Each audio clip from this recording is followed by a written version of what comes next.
আমাদেরকে অনেকে খোটা দিয়ে কথা বলেন যে আমরা সংস্কার চাই না। সংস্কারের চিন্তাটাই তো আমাদের, সংস্কারের শুরুটা আমাদের দিয়ে।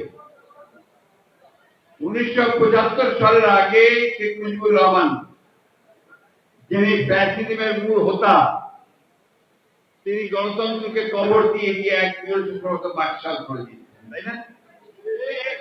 সেই বাকশাল থেকে ফিরিয়ে বহুদলীয় গণতন্ত্রে নিয়ে এসে মাল্টি পার্টি সিস্টেমের গণতান্ত্রিক ব্যবস্থাটা চালু করলেন কে? কে বলেন? জিয়াউর রহমান, আমাদের দলের প্রতিষ্ঠা। তিনি মুক্ত করলেন সমস্ত অন্ধকারকে।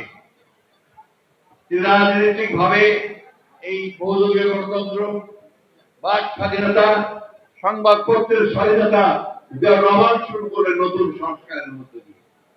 ছিল তার রাজনৈতিক সংস্কার। আর অর্থনৈতিক সংস্কার কি ছিল? একটা বদ্ধ তথাকথিত ভ্রান্ত সমাজতান্ত্রিক অর্থনীতির ধারণা থেকে তিনি তাকে নিয়ে আসলেন মুক্ত বাজার অর্থনীতির ধারণায়, এবং সেটা করে 3-3.5 বছরের মধ্যে বাংলাদেশের চেহারা বদলে গেল।